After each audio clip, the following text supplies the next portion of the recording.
The wedding was perfect. Naomi was glowing, Henry couldn't stop smiling, and Sarah stood right beside her best friend holding the bouquet, hiding a storm behind her eyes. Because by the end of that night, she wouldn't just lose a friendship. She would lose everything. Sarah had been there through everything. The late-night calls, the dress fittings, the tears, the laughter. She was more than a best friend, she was family. But what no one saw was how Sarah looked at Henry when Naomi wasn't watching. Not love, not even desire at first. Just curiosity. Then comparison. Then something darker. The music faded into the background. Guests were drunk, laughter echoing through the halls. Naomi stepped away for a moment, pulled into a conversation downstairs. And upstairs, Sarah and Henry found themselves alone. One conversation. One look that lasted too long. One decision neither of them could take back. It wasn't planned. It wasn't love. It was a mistake born from ego tension and a line crossed in silence. At first, nothing happened. No screams, no exposure, just silence. But silence can be worse, because Naomi knew. She didn't say it that night. She didn't cry. She didn't confront them. She smiled. Days turned into weeks. Naomi stayed close to Sarah, closer than ever, calling her, laughing with her, trusting her, or at least, pretending to. Meanwhile, Sarah started to break. Every smile from Naomi felt like a trap. Every glance felt like she knew. Henry grew distant, cold, regretful. What they thought was a moment was turning into a lifetime of consequences. Then came the day Naomi finally spoke, not in private, not quietly, but in front of everyone that mattered. Family, friends, reputation.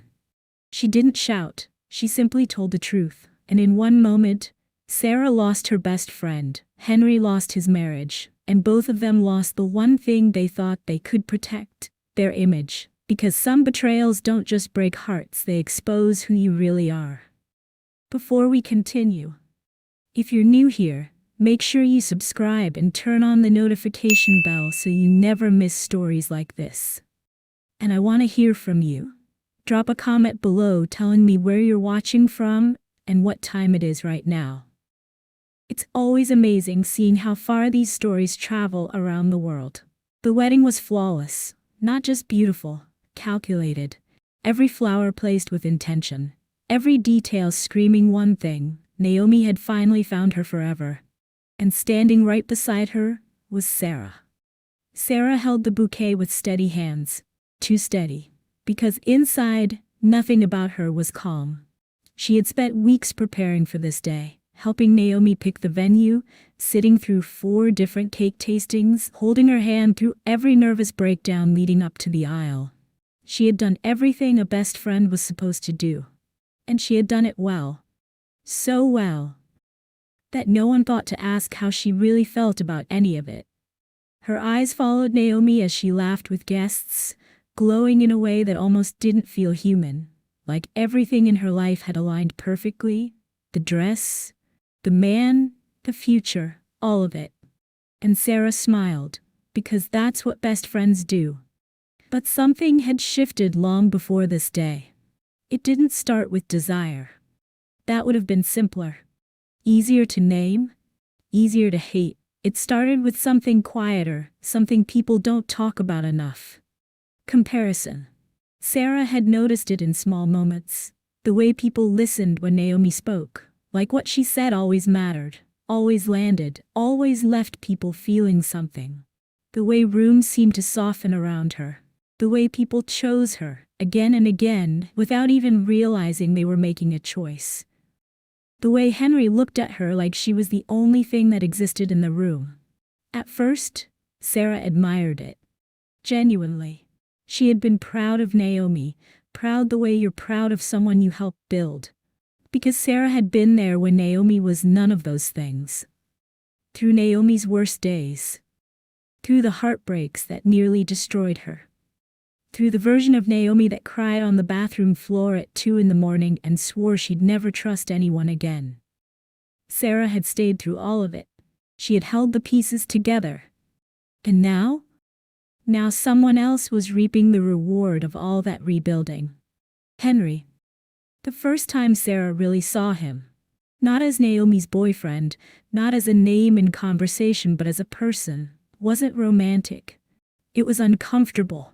He had laughed at something Naomi said, then glanced at Sarah, just for a second.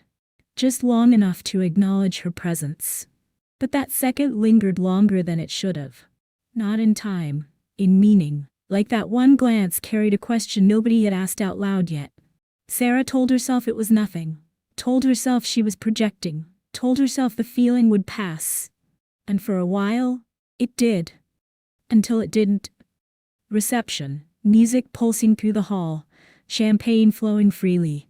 Naomi was everywhere, dancing, hugging, glowing.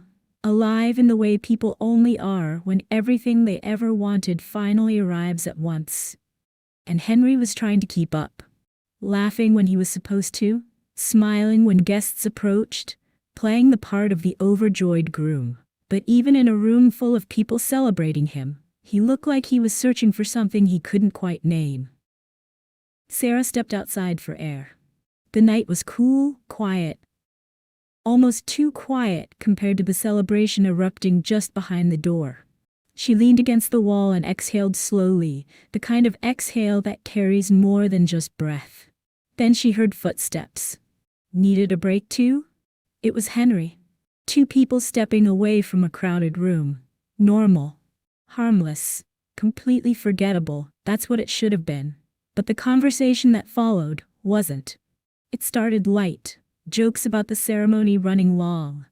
Comments about how overwhelming the whole day felt. Normal things, safe things. Then it shifted, subtly, dangerously. "You've always been there for her," Henry said. "Always," Sarah replied. A pause. Then he added, quieter. "She's lucky." Something about the way he said it didn't sit right.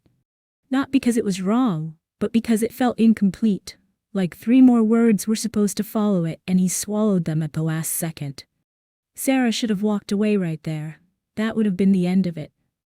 A forgettable conversation on a long night. But instead, she asked a question she didn't fully understand herself. "Do you ever feel like you got everything too easily?" Henry looked at her. Really looked this time. Not as Naomi's best friend. Not as part of the background. But as something separate. Someone with her own edges. Her own weight. And that's when the silence between them changed. Because in that moment, they both realized something they weren't supposed to realize. At the worst possible time. In the worst possible place. And neither of them stopped it. Inside, the music swelled. Laughter echoed. Glasses clinked against glasses. Naomi was still smiling, still celebrating, still believing completely wholly that this was the happiest night of her life. While just outside, the first crack had already formed. Quiet, invisible, permanent, and the terrifying part? No one heard it. The night should have ended outside. That small, strange moment between Sarah and Henry should have faded like everything else, lost in music, champagne, and the general noise of celebration. But it didn't. And that was the problem. They went back inside together. Not touching. Not close. Walking a careful distance apart. But something had changed. The kind of change that doesn't show on the outside but sits heavy on the inside, pressing against your chest every time you breathe. And the scariest part? No one else could see it. Naomi rushed toward them almost immediately, glowing, breathless from dancing. "There you guys are." She laughed, grabbing Sarah's hand. "I've been looking everywhere for you." Sarah smiled. Perfectly. Effortlessly, like there wasn't something burning quietly in the back of her throat that she couldn't quite swallow. Henry leaned in and kissed Naomi's forehead. Soft, familiar, routine, and Naomi melted into it the way she always did, completely trusting, completely safe. And for a split second, Sarah felt something twist inside her chest. Not guilt, not yet. Something worse. Older. She wondered what it felt like to be chosen like that, to have someone kiss your forehead and mean it. The thought came and went, quick, dangerous, pushed down before it fully formed, but not gone, never completely gone. As the night wore on, something subtle took root. Every time Henry laughed, Sarah noticed, not consciously, not with intention, just noticed. Every time Sarah moved through the room, Henry's eyes followed. Just slightly, just enough to be unsettling if anyone was looking for it. But nobody was looking for it. That's what made it so easy. And Naomi? Naomi trusted them both completely. The way you trust people who have never given you a reason not to. Hours passed, the crowd thinned, the music softened into something slower. The kind of ending every wedding eventually reaches, when the celebration gives way to exhaustion and even the happiest people just want to sit down. Naomi was pulled away again. Family. Photos. The endless cycle of responsibilities that comes with being the bride. She never really belongs to herself on her wedding night. There's always someone who needs a moment, a word, a hug. And somehow, without either of them planning it, without either of them choosing it deliberately, Sarah and Henry ended up alone again. Different room, same silence. "You should be with her," Sarah said quietly. She meant it. At least part of her did. Henry exhaled slowly. "I know." But he didn't move. That was the moment. Not what came after, not the mistake everyone would remember. This, right here. The second where both of them knew exactly where they should be, and chose not to go there. Sarah felt it, that familiar internal split. One voice clear and certain: leave. Walk out that door. Go find Naomi. Another voice asking a question she'd been burying for months. What if? Not love. Not desire in the way people write about it. Something colder, more honest, more selfish. What if, just once, she wasn't the one watching someone else be chosen? What if, just once, she was the one who got to feel like she was enough? Henry stepped closer. Not fast, not aggressive, just enough. "Does she ever talk about me?" he asked. It was such a harmless question on the surface. The kind a nervous groom might ask on the night of his wedding. "Only good things," Sarah said. A pause. Then softer. "She trusts you." That should have been the line. The one drawn in bold, unmissable ink. "She trusts you." That should have been the sentence that ended everything. Instead it blurred. Because Henry didn't step back, and Sarah didn't move away. In the quiet that followed, something happened that neither of them would ever be able to fully explain. Not to others, not even to themselves. It wasn't about love. It was never about love. It was about ego, curiosity, the dangerous, shameful need to take something that was never meant to be yours, just to know that you could. Outside that room, Naomi's laughter drifted down the hallway. Bright, carefree, completely alive. A woman who had no idea that in the same house at the same moment, everything she trusted was being quietly dismantled. Silence has a way of distorting things. It makes the wrong feel almost reasonable. It fills the space where judgment should live and replaces it with something warmer. Something that lies quietly through your teeth. Sarah's heart was racing. Not from fear, from awareness. She knew exactly what this moment was. There was no confusion, no misunderstanding, no deniability. This was a decision, a real one, with real weight. And still, she didn't leave. Henry spoke first. "Tell me something honest," he said quietly. "About what?" Sarah asked. A pause, long enough to be deliberate. "About me." It should have been nothing. A simple request with a safe answer. But something inside Sarah had already started slipping. The careful, constructed control she'd carried all day beginning to come apart at the edges. "You don't want honesty tonight," she said. Henry didn't smile, didn't deflect, didn't take the out she'd offered him. "I do." Sarah looked at him then, really looked. Not as Naomi's husband. Not as someone she was supposed to stay far away from.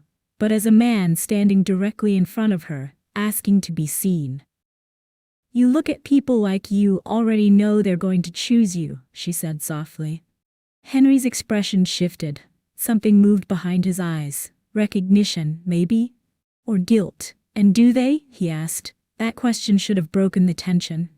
Should have made everything awkward enough to laugh off and move past. Instead, it deepened it. Like the question had its own gravity. Like saying it out loud had given it permission to pull both of them toward something they weren't ready to name. Sarah didn't answer right away. And in that silence, everything got louder. The thoughts she'd been ignoring, the feelings she'd been dismissing, the part of her that had been watching from the edges for years, finally speaking. When she finally answered, her voice barely rose above a whisper, most of the time. Then, Henry made the mistake that couldn't be undone. He reached out, not forcefully, not urgently, not even dramatically, just enough to cross the invisible line that had been holding everything in place. Sarah didn't step back. And that, more than anything that followed, was the real point of no return. Because people like to believe that betrayal is one big moment, one sudden, catastrophic decision. But it isn't. It's quieter than that, and far more human. It's a series of smaller ones, ignored warnings, dismissed feelings, opportunities to leave that keep arriving and keep getting passed over. Until there's nothing left between you and the worst version of yourself. And that version finally gets to step forward. Outside, Naomi's voice echoed again in the hallway. Still warm, still trusting. Still completely unaware of what was unraveling just one room away. Sarah closed her eyes for just a second. In that second, she knew. If she opened them and didn't leave, there was no coming back. No version of this that could be fixed, explained, or erased. Just consequences, just aftermath. Just a friendship she had spent years building, gone. Her eyes opened, she stayed. No dramatic music, no lightning realization. No flood of guilt, powerful enough to stop what was already in motion. Just a quiet, devastating choice that destroyed something sacred. And moments later, the world outside continued as if nothing had changed. Music still playing. Guests still laughing. Naomi still celebrating downstairs. Still believing, fully, completely, that the people she loved most were exactly who she thought they were. She would find out the truth. Not by accident. Not through rumor. But in a way that would make Sarah wish she had never made it past that door. Nothing looked different. That was the most unsettling part. The night ended the way all wedding nights do. Guests drifting out in slow clusters, coats being retrieved, promises to stay in touch that neither side would fully keep. And Naomi? She was still glowing. Still smiling. Moving through the room with the same warmth she'd carried all day. Thanking people, holding hands, laughing at the right moments. Nothing off. Nothing out of place. Like nothing in her world had shifted at all. Sarah stood a few steps back and watched her, waiting for something. A pause too long, a look that lasted a beat past comfortable. Any small crack in that perfect, unshakable warmth, but it never came. "Hey," Naomi said suddenly right in front of her. "You disappeared earlier." Her tone was light, playful, completely ordinary. "Just needed air," Sarah said. Naomi studied her face for a second. Not intensely, not suspiciously, just the way close friends do when they're checking on each other, without making it a thing. "Well," she said, looping her arm through Sarah's, "don't vanish on me tonight. I still need you." Those words, that simple, innocent sentence, "I still need you." They landed somewhere deep and painful, the way only the truth can when it has no idea what it's doing. "Of course," Sarah said. And that was it. Naomi moved on to the next person, the next hug, the next moment. Henry watched from across the room, stiff, silent.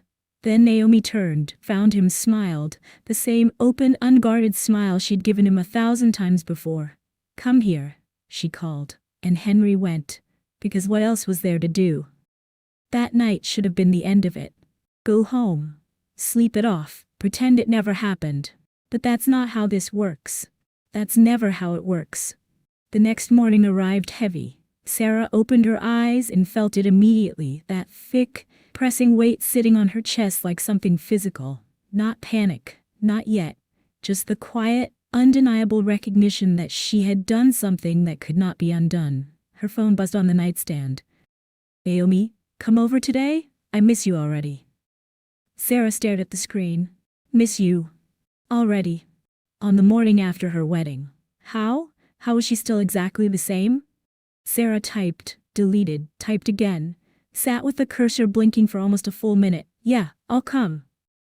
She didn't fully understand why she said yes. Maybe guilt, maybe the irrational need to see if Naomi knew and was masking it. Maybe the even more irrational hope that everything might feel normal when she got there. It didn't. The house looked exactly the same. Same smell of fresh coffee drifting from the kitchen, same soft music from somewhere in the back. The kind of ordinary that feels like a trap when you're carrying what Sarah was carrying. Naomi was in the kitchen. Barefoot, relaxed, wearing one of Henry's shirts, comfortable, settled, like a woman who had slept deeply and woken in without a single thing pressing on her mind. "There you are," Naomi said, turning with a smile that was almost too warm. She walked over and hugged Sarah. Tight, long, the kind of hug that doesn't rush. And for a second, Sarah couldn't breathe, because Naomi held her like nothing had changed. Like trust still existed between them in exactly the form it had always existed. Like Sarah was still exactly who she had always been. But then Naomi pulled back, and her expression settled into something that looked like warmth, but had an edge underneath it that Sarah couldn't quite locate. "So," a pause. Short, deliberate. "Did you sleep well last night?" Such a simple question, the kind people ask without thinking. But the way she said it, the specific weight she placed on certain words, made Sarah's stomach drop. Because for the first time that morning, it didn't feel like a question. It felt like a test. "Yeah, you?" Sarah managed. "Not really. Too much on my mind," Naomi said softly. Silence filled the kitchen, thick, uncomfortable, the kind that has weight and direction, that leans. And in that moment, Sarah understood something that turned the room cold. Naomi didn't need evidence. She didn't need to catch them. She didn't need a confession. She already knew. The only question, the one that made everything worse, was why she was pretending she didn't. Sarah should have left. The second that question landed, "Did you sleep well?" she should have made an excuse, found her bag, and walked out that door. But she didn't. Something about Naomi's stillness wouldn't release her. It wasn't naivety. It wasn't obliviousness. It was control. Deliberate, calculated, surgical control. And control that precise is not something you walk away from easily. "Sit," Naomi said gently. "I made breakfast." Everything felt too normal. Plates placed neatly. Coffee poured exactly the way Sarah took it. The right amount, the right temperature. The small details only someone who had paid attention for years would know. And Naomi knew all of them. Every single one. That's what made it hurt in a way Sarah hadn't prepared for. Because this wasn't just a friendship. This was a decade of shared history. Late nights and early mornings, secrets kept and promises made. A bond built slowly, carefully, over years of showing up. And now, Sarah sat across from the person she had just gutted, and pretended she still deserved to be in that seat. Naomi watched her with the quiet that doesn't ask for anything. Then, stirring her coffee slowly. "You know? Everyone keeps saying yesterday was perfect." Sarah's grip tightened around her cup. Naomi looked up, met her eyes. Held them. "But perfection is strange, isn't it? It only takes one small thing to completely ruin it." The words sat in the air between them. Not an accusation, not a question, something in between. The kind of sentence that could mean everything or nothing, depending on who was listening. And both of them knew exactly which one it was. "Nothing was ruined," Sarah said, forcing a laugh that landed completely wrong. "I hope so," Naomi said softly. "I really do." A pause. "Then, can I ask you something?" "Yeah," Sarah said. "Do you think people always mean to hurt the ones they love?" It didn't feel like a random question. It felt like a sentence that had been written and rewritten in someone's mind 100 times, trimmed down to its sharpest possible form. "I don't know," Sarah said. "I used to think they didn't," Naomi replied. Her voice stayed calm, almost thoughtful. The way someone sounds when they've already processed the hardest part and arrived somewhere past the rage. "But now, I think sometimes people know exactly what they're about to do, and they do it anyway." Sarah's breath caught, because this wasn't confusion. This wasn't Naomi working something out in real time. This was understanding, clear, certain, settled understanding. And it was being spoken directly at her, without accusation, without drama, without a raised voice, which made it 1,000 times more devastating than any confrontation would have been. Footsteps from the hallway. Henry. He appeared in the doorway, stopped when he saw them together, and the color drained from his face. Naomi turned her head slowly toward him, and smiled. "Good morning," she said sweetly, like it was just that, a morning. "Morning," Henry said, stiff. His eyes moved to Sarah, just for a half-second, but Naomi caught it. She always caught it. "Come sit," Naomi said simply, patting the chair beside her, and that ordinary domestic invitation was where it became unbearable, because now all three of them were in the same room, at the same table, sharing the same air, while two of them were quietly drowning, and one of them was watching it happen with perfect composure. Naomi reached for Henry's hand, laced her fingers through his. Slowly. Deliberately. Not with affection, with intention. Then she looked at Sarah and smiled once more. "You're not going anywhere today, right?" It sounded like a question. It wasn't. "I can stay," Sarah said. "Good," Naomi replied. Then, almost as an afterthought, "I'd hate for you to miss what comes next." Silence. Complete. Absolute. And in that moment, something inside Sarah finally cracked open. Because she understood. This wasn't forgiveness. It wasn't confusion.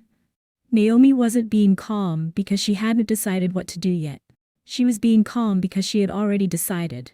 She was simply waiting for the moment she'd chosen to arrive. And whatever that moment looked like, it was not going to be kind. Time felt strange in that house. Minutes stretched. Silences lasted a beat too long. Even the ordinary sounds, a cup placed on the counter, a chair shifting, seemed louder than they should. And through all of it, Naomi stayed calm. Not the calm of someone managing grief. The calm of someone executing a plan.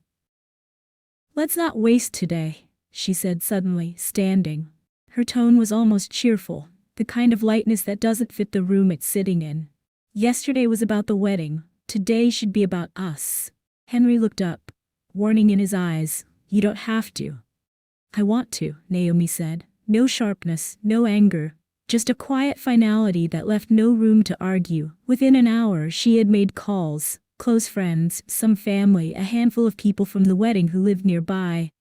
Just a small post-wedding hangout, she told each of them. Her voice warm, her invitation casual. But Sarah felt it. The way you feel something off before you can identify it. This wasn't casual. Nothing about this was casual. "Why is she doing this?" Henry asked in a low voice when Naomi stepped out of earshot. Sarah didn't answer. Not because she didn't know, but because saying it out loud would make it real. By that afternoon, the house was full again. Voices returned. Music played softly. People filled the space with laughter and conversation, carrying their post-wedding energy like it was just another day of celebration. And Naomi moved through all of it beautifully. Greeting, smiling, pouring drinks, playing the role of glowing bride with devastating precision. If you'd walked in without any context, you would have seen a happy woman in the middle of a happy life. But for Sarah, every moment felt like standing at the edge of something she couldn't see the bottom of. Every laugh Naomi made. Every warm glance across the room, every gesture of hospitality, it all felt like the surface of a river, still on top, violent underneath. Sarah, one of Naomi's cousins, pulled her into a tight hug. "You've been such an amazing friend through all of this. Naomi's so lucky to have you." Amazing friend. The words hit somewhere hollow. Sarah smiled back, nodded, said something forgettable. And across the room, Naomi was watching. Not staring, just aware. Always aware of exactly where Sarah was. Then, as the afternoon settled into something slower, Naomi tapped her glass gently. "I want to say something," she announced. The room quieted almost immediately. Of course it did. She was the bride. She was radiant. When Naomi spoke, people listened. She stood in the center of the room, No notes, no nerves, completely still. I just want to thank everyone for being here, for showing up, for loving me well. Murmurs of warmth, people nodding, smiling. But then, and I want to say something about trust. A subtle shift in the room. People leaned in slightly without realizing they were doing it. Trust is a strange thing. It's not just about believing someone won't hurt you, it's about believing they wouldn't even think about it. The room had gone quieter now. And when that trust is broken, it doesn't shatter loudly, it doesn't announce itself. It breaks quietly while everyone is still smiling. A few guests exchanged small glances. Something was off, no one could name it, but everyone felt it. Because Naomi didn't look angry, she looked like someone reading from a very old, very true book. I used to think I'd react immediately if I was ever betrayed. Cry, scream, walk away. A small, quiet breath. But I realized something about myself. Her gaze moved across the room, slowly, and then it landed on Sarah. Not briefly, not by accident, fully. I'm not that kind of person. The air changed completely, because this wasn't subtle anymore. Everyone in the room, even those who didn't know the full story, understood that something real was happening. Sarah couldn't breathe. Henry had gone completely still, and Naomi took one unhurried sip from her glass. I think it's more interesting to let people stay, a pause, and watch what they do next.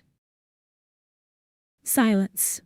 A few people shifted uncomfortably. Some looked at each other, some looked at Sarah, and in that silence, Sarah understood something that was far worse than being publicly exposed. Naomi wasn't trying to destroy her in one moment. She was going to stretch it, slow it down, let it unfold at its own horrible pace. Because this wasn't humiliation.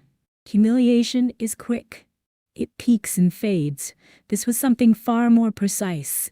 This was making them live inside what they had done, every single day, until the weight of it finally crushed them.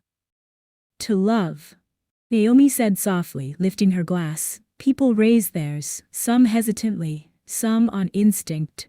And just like that, the moment passed. Conversation returned. Laughter came back. But the room had changed, permanently, because now there was a truth sitting in the middle of everything, invisible, immovable. And only 3 people in that room knew exactly what it weighed. The last guest left just after sunset. The voices faded, the music stopped, the house exhaled, and suddenly, there was nothing left to hide behind. Sarah stood near the doorway, arms wrapped around herself, not cold, just needing something to hold on to. She didn't remember deciding to stay this long, and yet, here she was. Still inside, still present, still caught.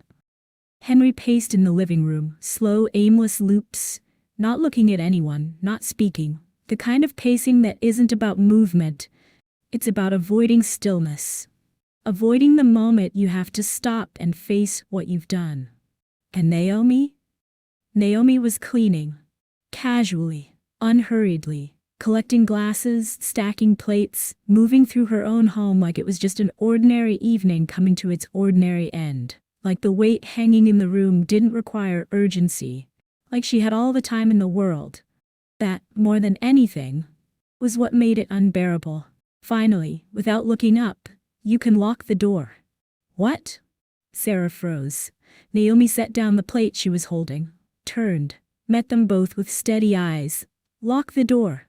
Not a request, not a suggestion. A command delivered so quietly it was almost gentle. Henry walked to the door and locked it. The click echoed in the silence like a full stop at the end of a sentence. Naomi dried her hands, folded the towel, set it down with deliberate care. Then she turned to face them fully. Now. The word landed like a stone dropped into still water. Tell me how it happened. Silence. Sarah's throat went dry. Henry looked at the floor. Neither of them moved. Okay, Naomi said, nodding slowly, like she'd expected exactly that. She took one step closer, then another. Then I'll help you. Was it before the reception ended? No answer. Still nothing. Or, her eyes found Sarah's and didn't let go. Was it while I was downstairs telling everyone how lucky I was? She didn't sound angry. She sounded like someone who had already cried in a room somewhere and come out the other side into something colder and harder. Naomi, Sarah started. Don't. One word, and Sarah went silent instantly. I gave you time, Naomi said. An entire day. To come to me, to say it yourself. A pause. But you didn't. It was a mistake. Henry's voice came out strained, thin. Naomi turned toward him. The look she gave him was almost patient. A mistake. She let the words sit. Was it a mistake when you stayed? Was it a mistake when you had every chance to walk away and chose not to? Her voice never rose, but each question stripped something away. Or was it only a mistake after it was over? Tears had started falling down Sarah's face, because there was no version of an answer that didn't confirm exactly what it was. Not an accident. Not a misunderstanding, a choice. That's what I thought, Naomi said quietly, watching her. She stepped back, just slightly, and for a second, it felt like maybe the worst was over, like they had survived the confrontation. Then Naomi spoke again. I'm not going to scream. I'm not going to cry.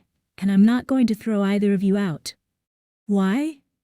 Sarah looked up, confused, because leaving would be too easy. Naomi said. For you. A pause that felt like a held breath. You didn't just betray me, you destroyed the one place you were safe. Her voice dropped lower. And I'm going to make sure you feel that. No shouting. No shattering. Just certainty.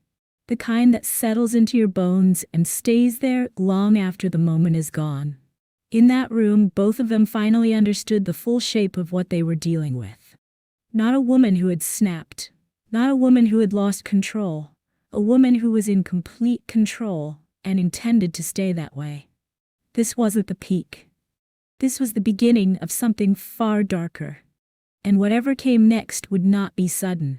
It would not be loud, it would be slow, deliberate, and it would leave marks. Naomi walked past them without another word. No dramatic exit, no parting look, just the quiet sound of her footsteps disappearing down the hallway. Stay, she said, already out of the room, and neither of them moved.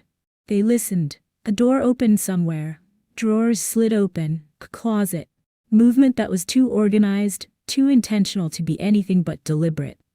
This was not searching. This was retrieving. What is she doing? Sarah breathed. Henry said nothing, but something in his face had shifted. He already knew. He just couldn't say it. A few minutes passed. Then Naomi came back, holding something small, something familiar, and the moment Sarah's eyes landed on it, her stomach dropped completely. A box.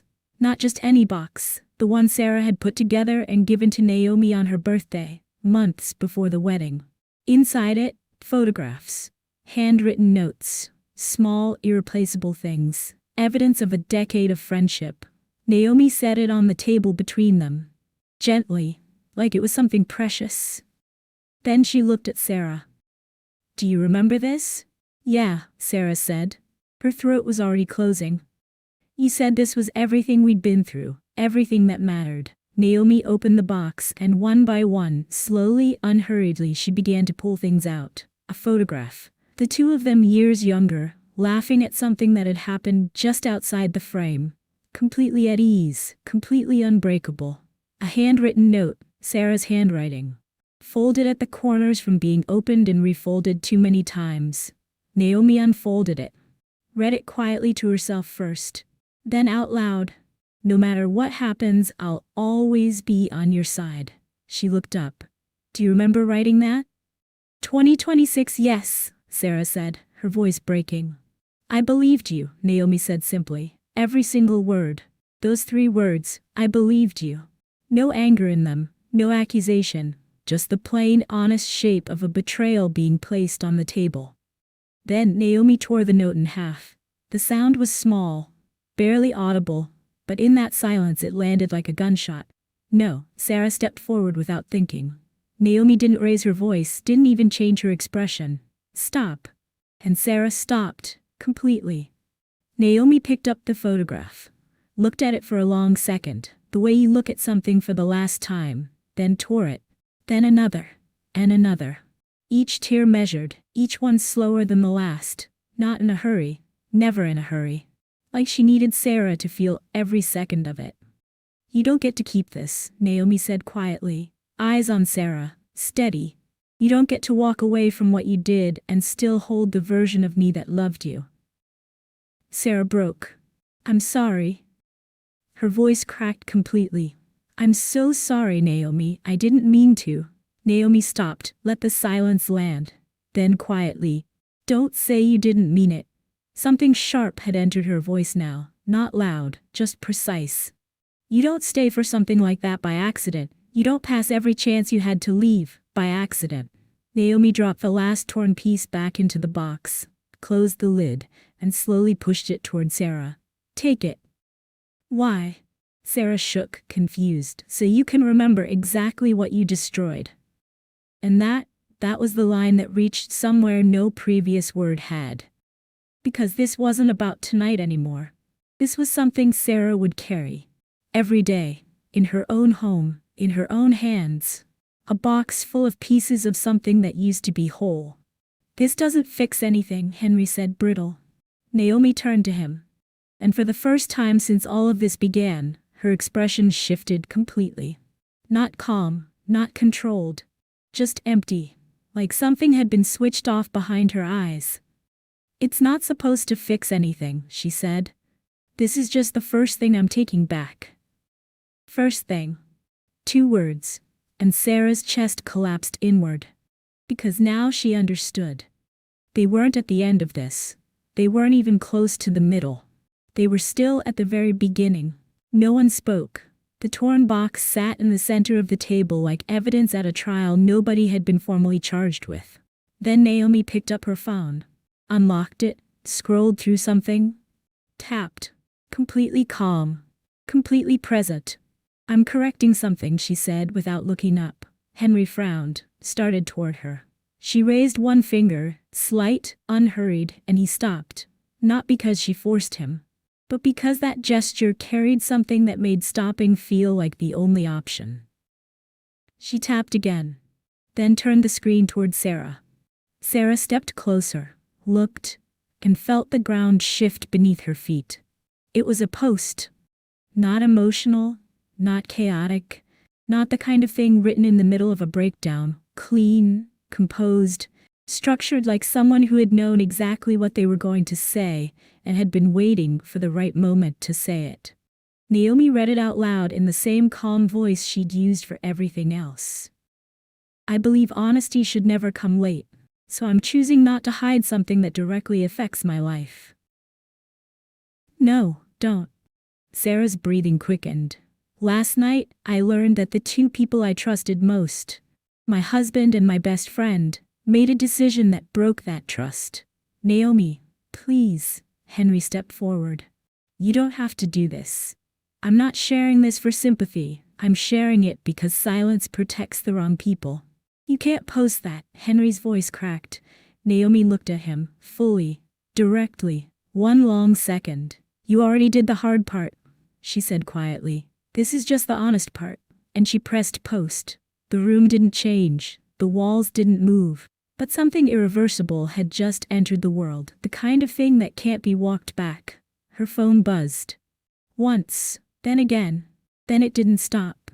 Messages. Missed calls. Notifications arriving faster than they could be read. Because truth, once released, doesn't wait. It doesn't ask for permission. It moves. Sarah felt the blood leave her face. No, take it down, please, Naomi. You don't understand what this will do. Oh, I do, Naomi said simply. That's exactly why. Henry had his head in his hands, pacing again. Unraveling in real time. Sarah grabbed her own phone, opened it. The messages were already there. From people she'd known for years. People who had hugged her at that wedding less than 24 hours ago. Is this real? Tell me this is not true. How could you do this to her? Each notification was a door closing.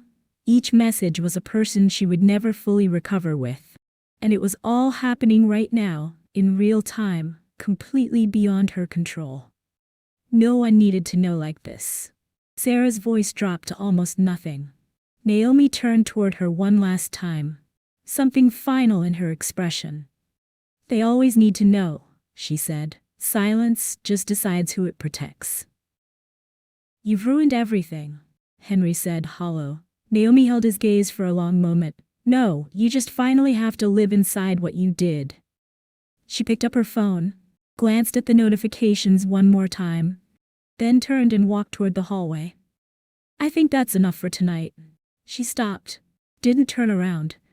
But we're not done, and walked away. Weeks passed, not quickly, not gently, the kind of weeks that have texture, that press against you while you're trying to sleep and sit beside you while you eat. The noise eventually died down, because noise always does. The world moves fast and it forgets faster. New stories replaced the old one. The notifications slowed, the messages stopped. People who had reacted with outrage in the first 48 hours went back to their own lives. And the event that had felt like the end of the world retreated into the background. But the people inside it, they didn't get to move on like that. Sarah stopped going out. Not because the world was watching, but because she couldn't stand the version of herself she'd become. She'd built her entire identity around being the dependable one, the constant, the friend who showed up. And now, every time she walked into a room, she could feel the gap between who she used to be and who she actually was. The looks people gave her weren't always obvious, but they were there. A pause before someone smiled, a conversation that ended a little sooner than it should. The quiet, subtle ways people tell you they know without ever saying a word. She kept her phone on silent, not to avoid messages, but because each notification reminded her of the version of herself that no longer existed. The loyal one, the trustworthy one, the one who would never. Gone. One evening she sat alone at the window for a long time. The city moved below her like it always had. Unaware, indifferent, continuous. Her eyes drifted to the table. The box was still there. She hadn't touched it since the night she'd brought it home. Couldn't bring herself to open it. Couldn't bring herself to throw it away. It just sat there exactly where she'd left it, like a sentence that refused to end. Finally she walked over. Opened it slowly. The torn pieces hadn't moved. Of course they hadn't. Broken things don't rearrange themselves. She picked up one half of a photograph and held it toward the light. Naomi's smile was still there, half of it anyway. Still real, still warm, still recognizably the smile of someone who had trusted her completely. Sarah tried to align the torn edges. They almost fit, but not quite, not the way they used to. They never would again. Some mistakes don't just hurt people, they rewrite who you are. They take the version of yourself you were most proud of and replace it with something smaller, something you have to spend years trying to rebuild, if you ever get the chance to rebuild it at all. Across town, Henry had tried to reconstruct something like a normal life. Routine. Work. The surface-level machinery of a person getting through their days. But nothing had solid ground underneath it anymore. He'd catch himself mid-sentence and forget what he was saying. Reach for his phone to call Naomi, then stop. Remember, put the phone down.